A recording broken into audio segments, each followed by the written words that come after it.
Tonight, the race for the national championship continues just southeast of Chicago. 10 grand bought a chance for a regional championship, and just 9 players are left. The field was hungry, the stakes were enormous, and the poker play has been exceptional. The final table is all that separates these 9 from a circuit ring and $500,000.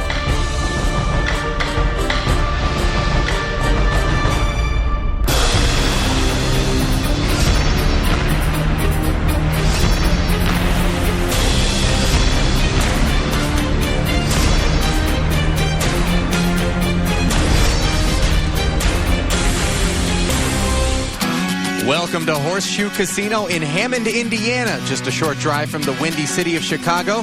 The World Series of Poker National Championship $10,000 buy-in Midwest Regional. Ali Najad along with Antonio Esfandiari.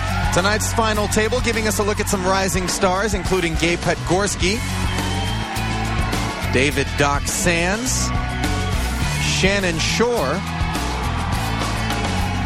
and Brandon Adams. Antonio, I know you've had plenty of time on the high-stakes tournament circuit. Some of these faces familiar? Yes, I've actually played with both Shannon and Brandon. They're exceptional poker players, and I think Brandon is looking to get it all in very soon. Blinds at 8 and 16,000 with a 2,000 chip ante. Buttons on Kurt Kohlberg to start the evening off. Bernard Lee under the gun. Also a familiar face. A very avid poker player. Member of the poker media, part of ESPN's Inside Deal web series. He lays down the 8 deuce with ease. Deuce 4 offsuit for David Sands. He escapes. Jim Anderson laying down the Queen Jack offsuit in C3. And the fold festival continues. Queen 5 isn't going to cut it. Over to the button for Kurt Kohlberg. He's not in attack mode. I would have raised here. I'm on the button. It's the first hand. I'm going to set the tone early. Probably would have gotten re-raised or at least called by Gabe Petgorski, who takes a peek at ace-jack suited and raises enough to put Brandon Adams all in. Brandon has to find a hand here to call. 5 high is not going to cut it. Chip leader, originally from Chesapeake, Virginia, now living in Las Vegas. Where else? Adding to his chip lead to start the evening off. Some of you might be unfamiliar with the World Series of Poker National Championship, so let's break it down. It's a new format that is very player-friendly. $1 million tournament for 100 entrants. The catch is no buy-ins. 36 spots go to the players who make the 4 final tables at the regional championships, while the other 64 qualify along various World Series of Poker circuit stops during the year. There's a lot of overlay to play in these tournaments. The top 100 get to play in another tournament down the line where there's some money added, and they're giving away a bracelet. Cool deal for those involved. Shannon Shore looks down at a couple of nickels and makes it 38,000 to go. Thanks for making it neater. 2 laydowns, and it's over to Gabe Petgorski. The Doyle Brunson, he's not going to get involved, but 2 10s for Brandon Adams. This is definitely a ship, and Brandon ships. Adams' last stand. Ace-3 not looking too good. Back over to Shannon. And he's going to call. It's a pretty short raise there. He has to call. Little better than a 4-1 favorite is Brandon Adams. Can't ask for much better than that with all your money in the middle.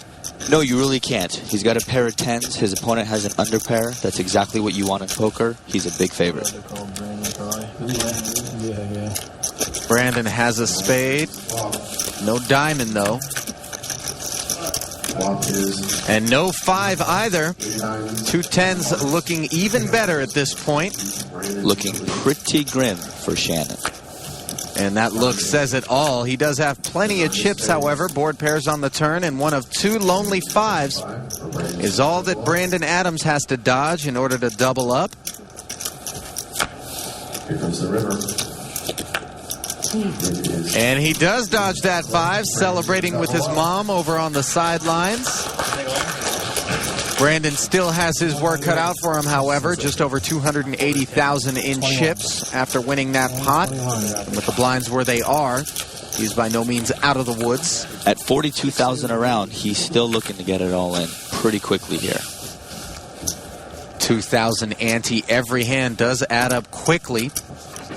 Ace-10 offsuit for Mark Owens, and he lays it down. Must be clairvoyant, because 2 aces. I mean, when you know the guy behind you has 2 aces, I guess you should fold ace-10. Yeah. Raised to 31.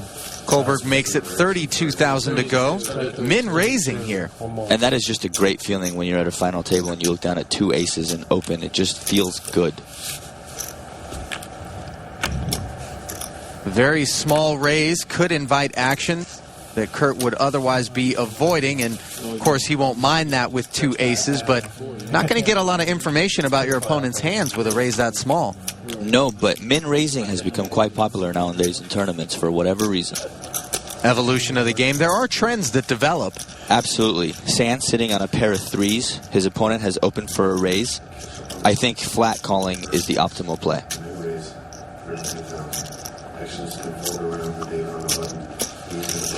Well, that's you, and this is David. He's making it 88,000 total, very deliberately. I think that he's putting himself in a bad spot here. If he gets re-raised, and a lot of times in a hand like ace-queen or ace-king is going to re-raise, what's he going to do with 2 3s? I don't want to get all my money in with 2 3s. Kurt Kohlberg has announced a re-raise, and it's going to be to 218,000 total. Raises 130,000 more. To David's credit, he does lay the hand down very quickly. But once you put yourself in that spot, I think the only thing he can do is fold. Kurt Kohlberg's going to collect this pot after a celebratory fist pump. Looks like that lucky necklace he received as a gift while on vacation in Africa is working out well so far. You superstitious? Not at all. I don't believe in superstition whatsoever. No rabbit's feet, no 4-leaf clovers, horseshoes? Not me. No rituals? 0. Not the superstitious type. Ace-queen this time for Kohlberg. Raised to 40,000. Notice he makes a 40,000 and not 32,000 here. Whereas before he min-raised with the aces. And I think that as a tournament player, you should try and keep your bets consistent.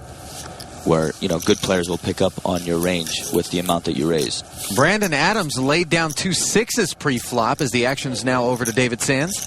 It's a pretty strong laydown there with 2 6s. And I think it's pretty close. You're going to get it all in, or you're going to wait for a better hand to get it all in with. And I might have shifted there, but I think it's really close. David Sands taking his time before eventually laying down the suited connectors. All too tempting in No Limit Hold'em. 2 8s for Tony Hartman, otherwise known as Snowman. He's going to smooth call from the small blind. And I don't love this play. You're going to put yourself in a bad situation a lot of times, calling out of position with a medium pair. When an overcard comes, what are you going to do when you check and your opponent bets? End up playing the guessing game the whole way down. 2 kings, 2 clubs on the flop. Hartman's 8 still good. Checks it over to Kohlberg. See, when you play a small pocket pair like this, you put yourself in a bad spot because you're almost always going to check after the flop, and your opponent is almost always going to c-bet. There's a very good chance that an overcard comes on the flop, and so now you kind of put yourself in a pickle. For those of you scratching your temples at home wondering what c-bet means, it's just short for continuation bet, which is exactly what Kurt Kohlberg is doing here. Kohlberg bets 40,000 into 114,000 pot. Hartman sitting on 2 8s. I think this is a ship he folds. I would not have folded here. I mean, what kind of flop are you looking for when you call out of position with only 190,000 in chips?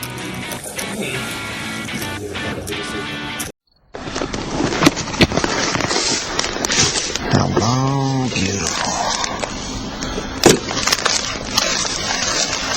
Oh, yeah.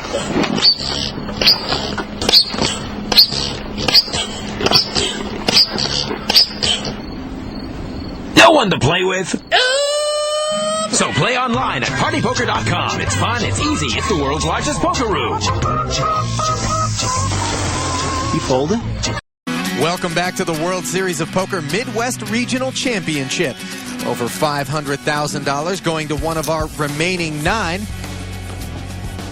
We pick up a hand in progress where David Sands Has king 5 suited. He's in late position. He's got a big stack. You know, I would probably open here, as so would he. And the open is to 44,000. The blinds have gone up. They are now 10 and 20,000 with a 3K ante.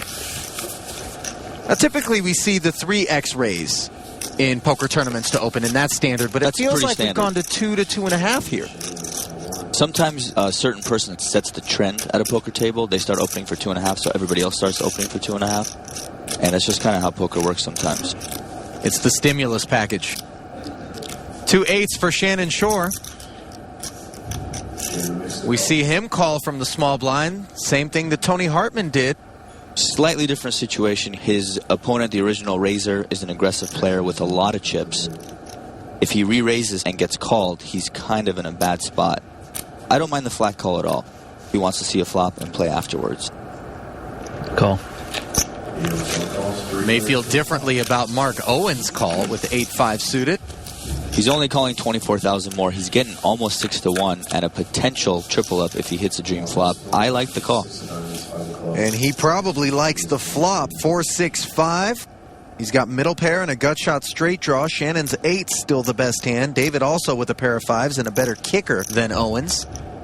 As much as he thinks he likes his hand, he can only win in a showdown if one of his opponents fold. I'm all in. All in. He ships it all in for 205,000. Call. And Shannon makes the quick call. He's in great shape here. For Mark Owens, the good news is that he's actually up to a 4% chance to win the hand because David Sands folded the king 5.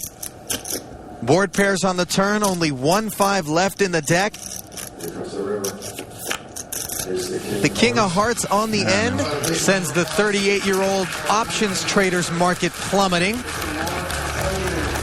His portfolio comes to a close, but not before cashing out to the tune of $48,000, which he will take up the road to Chicago and his wife and 2 kids. Looking at the chip counts, there are 4 princes and 4 paupers left in the field. Let's catch up with Mark. It's always disappointing when you get knocked out, no matter what place it is. But, you know, in the grand scheme of things, I'm pretty pleased. I satellited my way in. I think, you know, I invested $200 in this tournament, and I'm coming out close to $50,000, so it can't be too disappointed. Back to the action where a few players have complained about how long David Sands has taken to act on hands. I'm not even taking 45 seconds. He's really not taking that long. Hey, Dave. I mean, that's fine, but if it's not, I really don't think it's inordinately long. It's not, I mean, if you want to time it, tell me the length. I'm not going to time anything. It's just the pace at which I look at my cards and act. I mean, it's 30 seconds, maybe. It's not even. I don't think it's. Yeah, but you know what you're going to do when you wait a minute, look at your cards. We know you're going to put in a Every raise. player, we all love you, but if you could play just a little quicker, I think everybody would have. Just pre-flop, that's all. After the flop, you do whatever you want. You'd appreciate it, but I just don't think I'm out of line. I really don't think 25 or 30 seconds to look at my cards is out of line. I'm not trying to get an argument. No, if every player did it, it would be 8 minutes a hand, right? Like, probably. But I don't think for 7 minutes for my long decisions, they're all less than 2 minutes. So, I mean, I'll do my best, but I'm not going to, like, change my pace of play at the final table to make you guys happy. I agree. I'm going to raise all your blind. Getting a little chippy out there. If there's short stacks at the table and you have over $1 million in chips and you're taking 25, 30 seconds per hand, especially when you're folding, I think that's a little over the top. A little excessive on the time taking. So you're with the complaint? I am. Appreciate the support on that. I really love it on my line, but it's nice to not be the only one saying it, so thanks. And Bernard is defending Sands. Well, he is on his left. I mean, you might as well butter up the guy on your left. How much you playing? Raise the 50. And then I can either look like a huge idiot or like the right guy, you know? I mean, even if it was 35, I'm not trying to go like straight rules. Gabe has defended his blind with 10-9 off. Which is just not the case. Flop is Queen 10-4. Gabe flops 10s and checks it over to Shannon, who's got a gut shot straight draw. This is a pretty standard check call for Pagorski. He's got middle pair, 9 kicker, and the guy raising on the button, c-betting, is going to do this a lot of the times with nothing. So he's going to call. At the same time, you don't want to raise and then end up having the 3-bet come in. Right, you don't want to put yourself in a bad situation. What you don't want to do is open the door for a re-raise. 264,000 in the pot. Second queen and a third diamond hit the board. Gabe checks again. Neither player with the flush draw. And Shannon isn't going to fire the second barrel. The river is a 5. Gabe checks a third time. This is a pretty good check here. He doesn't want to get raised. He also doesn't take away Shannon's chance to bluff at it again. So it's a pretty standard check call. Shore doesn't bite, however. Checking behind and sending more chips to the chip leader. Root bone.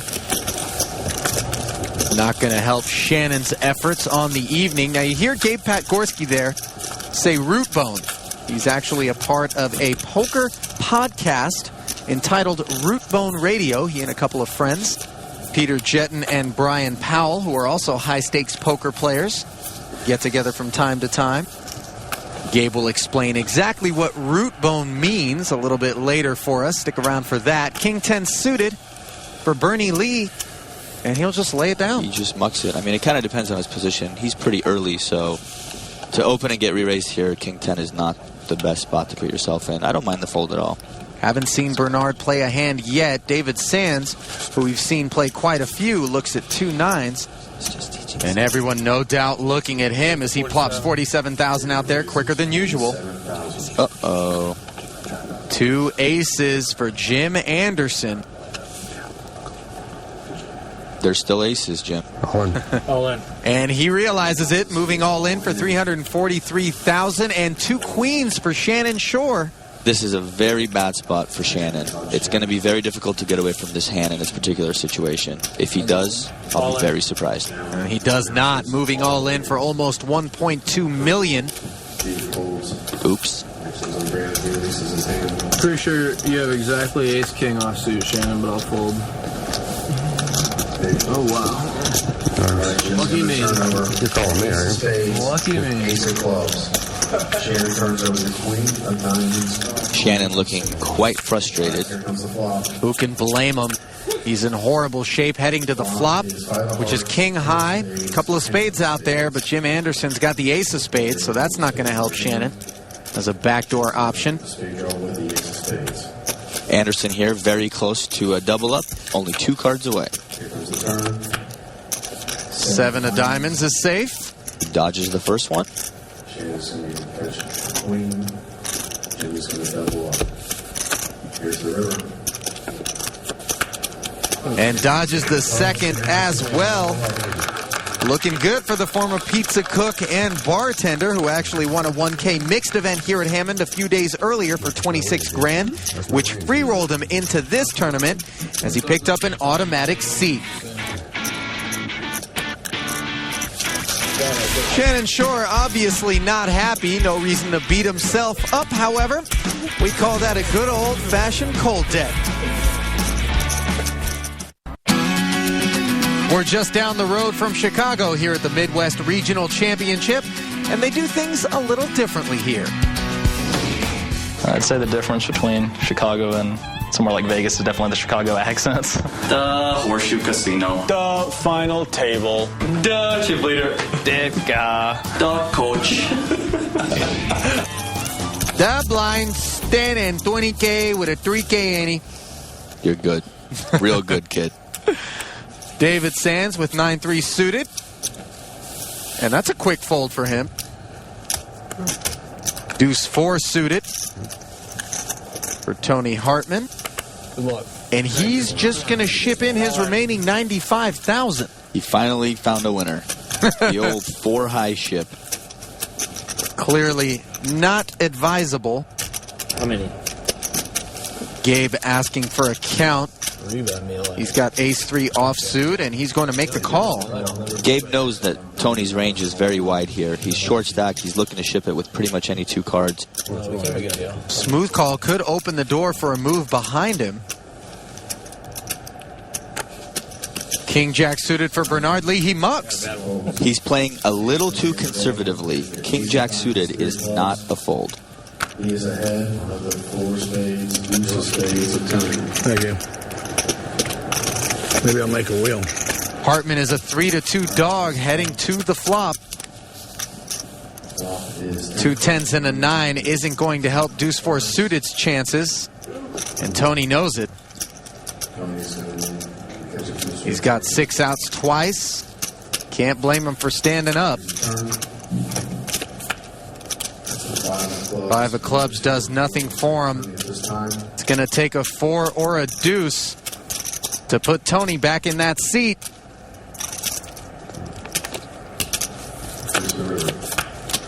No dice. After getting it all in with 4 high and getting called, not a good spot to be in. He's probably thinking back to when he had pocket 8s and wishing he had played it a little differently. Tony Hartman's going to have almost $61,000 to help him feel better about that misstep.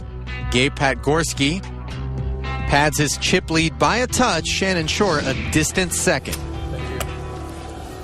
Action has been folded around to Shannon Shore. Back at the final table with ace-deuce offsuit. He opens for a raise to $50,000. This is pretty standard in late position to open with an ace in your hand. Doesn't matter what your other card is. Paint for Patgorski, who calls $40,000 from the small blind. Back over to the short stack of Brandon Adams. He squeezes out ace-5 suited. And just calls 30 of his remaining 144,000. This call is very surprising to me. I would raise it here all in for sure. Ace high flop. Gabe checks, Brandon checks too. Shannon does have an ace, isn't going to bet it. He's got top pair, but he has the worst kicker. He does have position, which is good for him. What he doesn't want to do is open the pot to having to make a big decision on the turn of the river. He wants to keep it nice and small. Maybe somebody will bluff into him, and he'll make a call.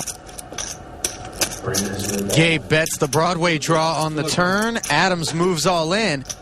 And now what do you do? If I'm sitting in a Shannon spot, I'm probably going to call here. It's pretty tough to fold top pair.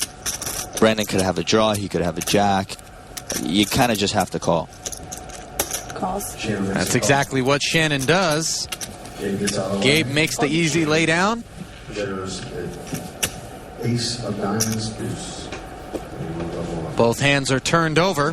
Brandon's kicker is currently best. Anything other than a deuce 3 or a 5, however, and these two are going to chop it. And that's exactly what the 8 of diamonds makes a reality.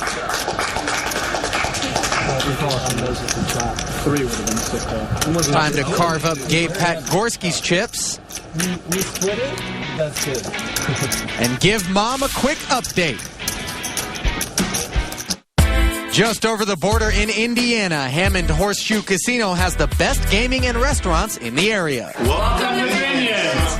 For a great meal and a great night out, come to the Horseshoe Casino. The final table continues from the Horseshoe Casino. All 9 players have qualified for the national championship, and tonight it's the ring and over $500,000 on the line.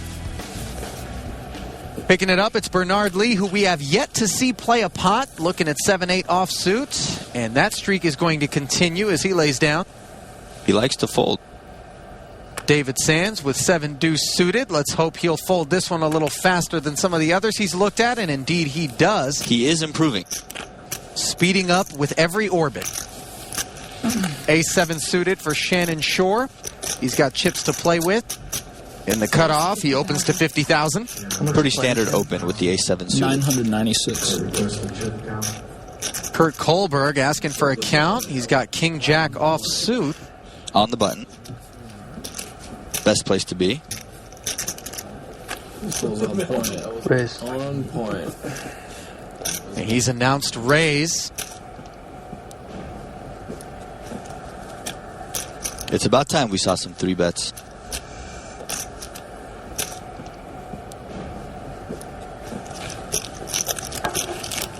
Kurt slides out 130,000. I like the raise here. When you 3-bet someone who is opened and people are opening a lot of hands, it really puts them in a tough spot because you don't want to call and play a hand out of position. So you're either going to have to re-raise and commit a lot of your stack or pretty much fold. It's only 80,000 more for Shannon to call, assuming the action gets back to him at 130,000. Brandon Adams has king-queen suited. He could have made a move there. With his stack as short as it is, it's very close. Action back over to Shannon. Shannon's in a pretty tough spot. All in. Try telling that to him. Kurt Kohlberg's the one in the tough spot now as Shannon is shipping it. What a beautiful play by Shannon. That takes courage. Doesn't take too much deliberation for Kurt. He mucks the king-jack offsuit.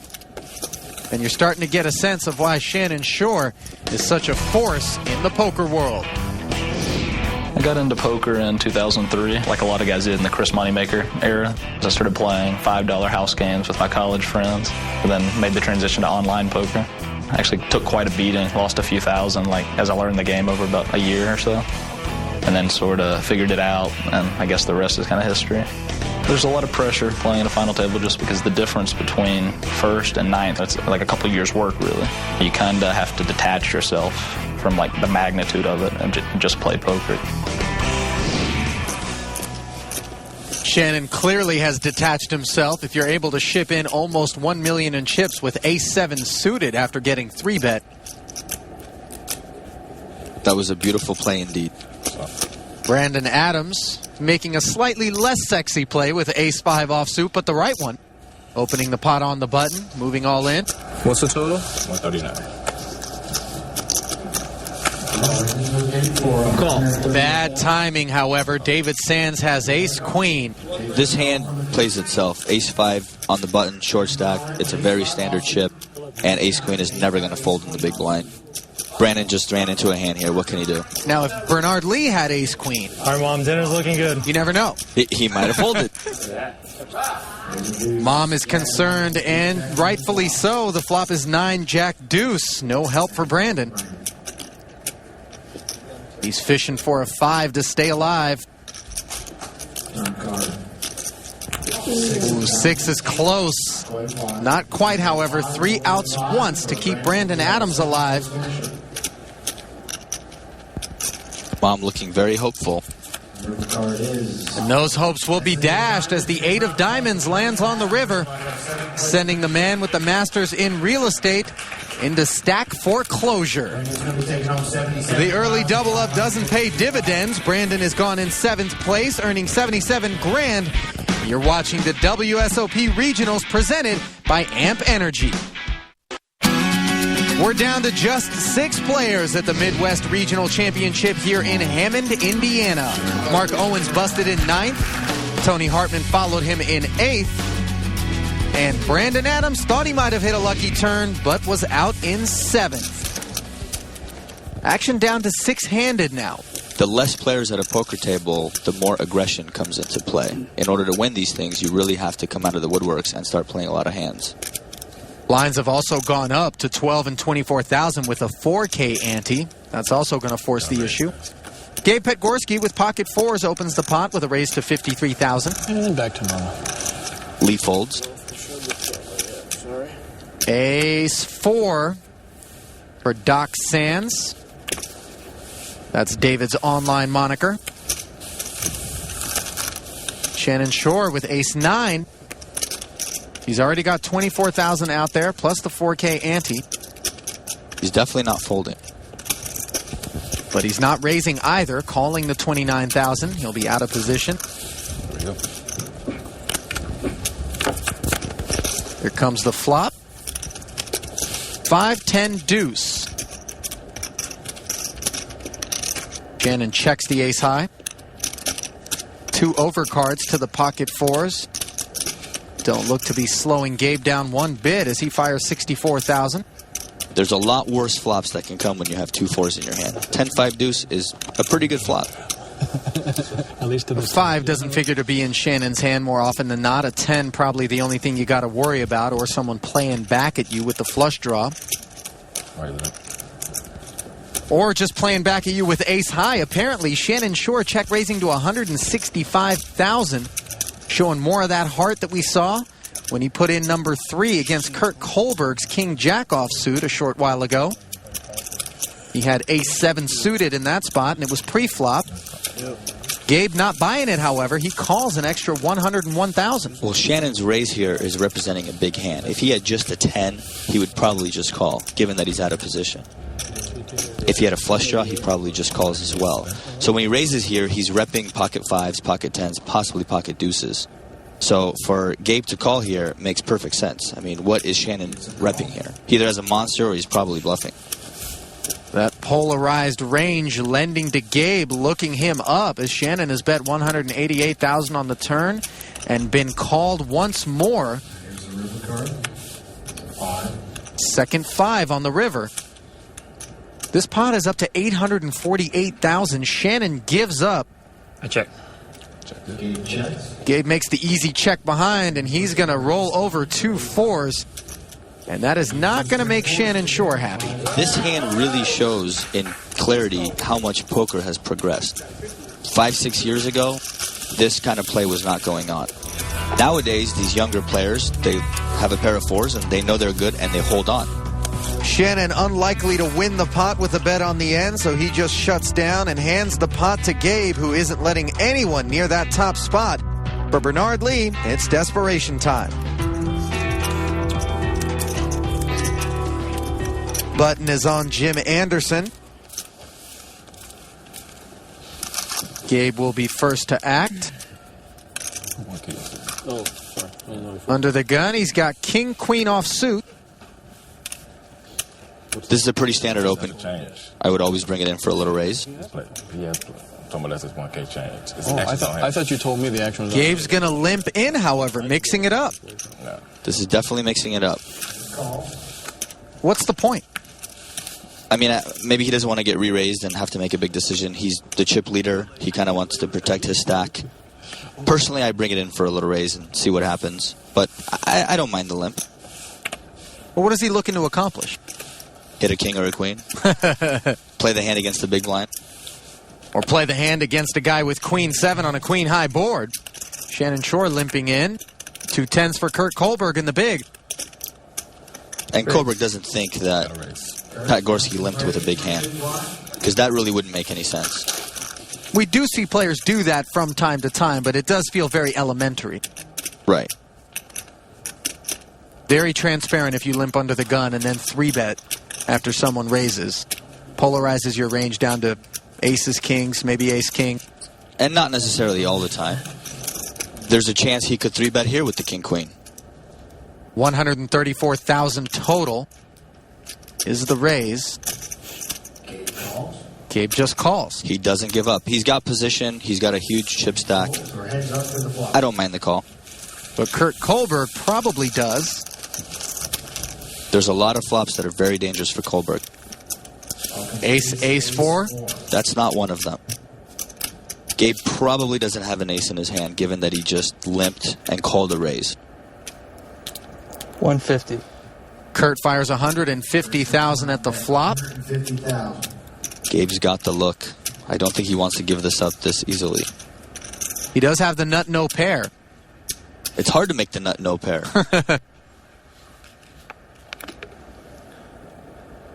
Call. We saw Gabe with the pocket 4s play with a lot of heart. This could be a similar situation. He calls 150,000. Not going to be run off his hand, is he? What, you mean aces and queens? The queen on the turn, giving Pat Gorski the best hand and giving Kohlberg a fit. What do you do? That's a bad turn card for Kohlberg. It's a pretty tough spot to be in. I mean, he bet the flop, the guy called, and now what is he going to do, lead out again? The only hand he's really got beat here is a spade draw, right? Absolutely. You know, a lot of the young players, of course, they like to float, which means just call one time on the flop with nothing to see what happens on the turn. In this particular case, he had the nut, no pair. Check. And checks in position behind Kohlberg. I like that play a lot. I would check there almost every single time. If he has an ace and raises, now you're in a really bad spot because you have the 2 pair. It's kind of hard to get away from. If he was bluffing, you take away his bluff on the river. And if he checks the river, you can now make a value bet with your king-queen, knowing it's the best hand. Planning for the later stage of the hand. There's really no bad river cards, well, besides a 10. River is the 9. Kurt has checked again, and this time Gabe bets just $92,000. A very small value bet. Quite possibly a bet to induce a check-raise bluff on the river by Kohlberg. Or at the very least a call, which is exactly what he gets. Gonna need a sick bag at the featured table. Kurt looking a bit disgusted. Not quite the same feeling for Gabe Gorski, no doubt. He's been in the chip lead from the beginning and doesn't look to be giving it up anytime soon. Jack Binion Steakhouse on property here at the Horseshoe serves their meat up a la carte. No mashed potatoes, no gravy. Little broccoli. What's a man to do? Well, if you're Gabe Gorski, it's take all the money it looks like you might be winning based on this chip lead and get yourself all the sides you want. But the action right now is on Doc Sands with ace-queen offsuit.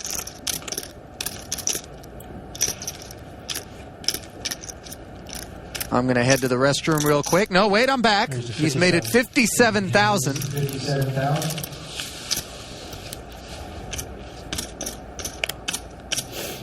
7-8 off for Shannon. He's got to recover here from that bluff that he made against Gabe. Yes, he does. And he's going to go for the 3-bet here with the 8-7. But the timing's a little peculiar because his table image is harmed. It's harmed, but this hand, he's on the button, and Sands opens a lot of pots. I like the 3-bet. I mean, there's so many hands that Sands has to fold here.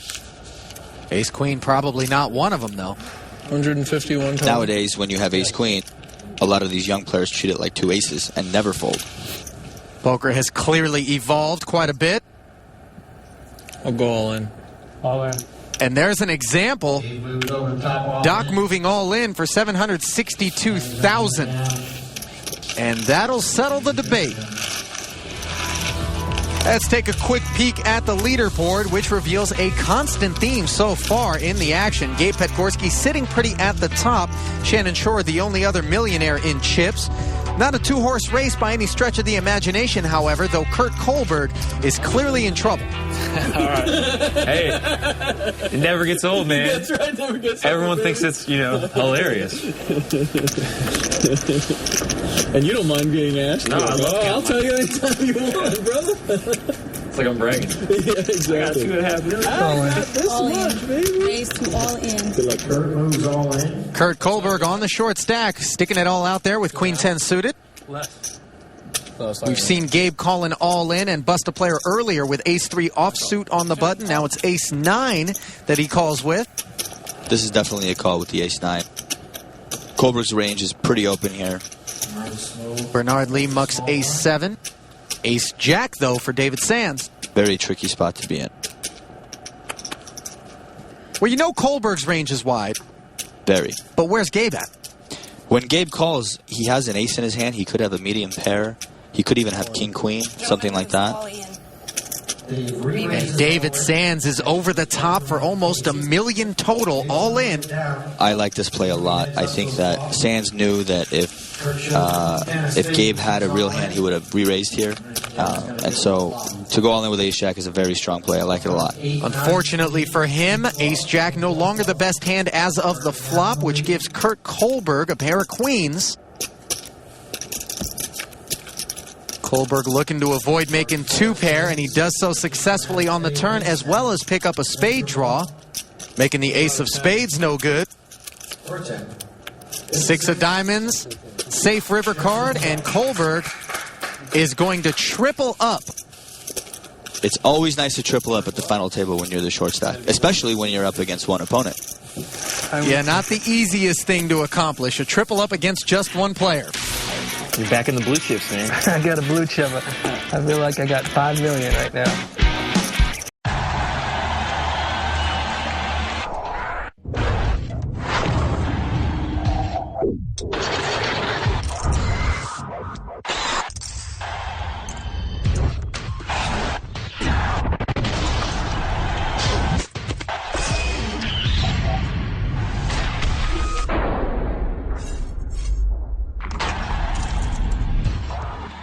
with me online at PokerStars.com.